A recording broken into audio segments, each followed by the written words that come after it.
कि अगर तुमको स्वर्ग पहुंचाने का इतना हुआ है तो अपने बेटे जयसा को क्यों नहीं स्वर्ग पहुंचा देते? तुम कैसे स्वर्ग नहीं चले जाते? तुम्हारी पार्टी भारतीय जनता पार्टी क्यों नहीं स्वर्ग में चली जाती? ये हमारा देश बहुजन समाज का देश है साथियों, और हम कभी स्वर्ग और नरक में विश्वास नहीं करते साथियों। ये हमारा देश है। लेकिन क्या किया जाए साथियों, आज हमारे देश में इस पार्लियामेंट में ऐसे गुलाम बनकर जीत के लिए चले जाते। बाबा साहब ने आरक्षण के बड़े उन्हें सीटें दी थी।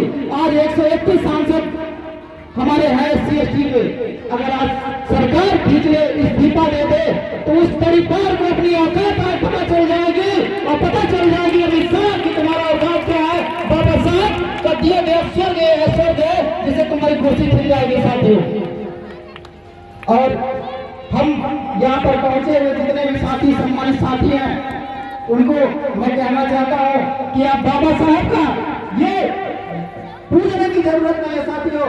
बाबा साहब को जानने की जरूरत है कि बाबा साहब ने आपको और आपके बच्चों के लिए जो अधिकार दिया है, उसको इन मनवादी ताकतों से उनके घरों में हाथ डालकर छीन लीजिए, तब जाके मिलने वाली है। नहीं तो RSS और जितनी बड़ी शक्तियां हैं आपको फिर से गुलाम बनाने की कोशिश कर रही है। आप फिर से सो रह गए तो आने वाली पीढ़ी आपको कभी माफ नहीं करेगी, क्योंकि बाबा साहब और जितने हमारे महापुरुष ने कुर्बानी लेकर के आपको ये जो जिंदगी दी है, जो स्वर्ग दिया है, उस स्वर्ग में निशा जैसे लोग छीनना चाहते साथियों, और इसका जवाब आपको देना पड़ेगा। क्योंकि आपको बाबा साहब को पढ़ना पड़ेगा, क्योंकि बाबा साहब ने कहा था शिक्षा वो शेरनी का दूध है जो पिएगा वो दहाड़ेगा।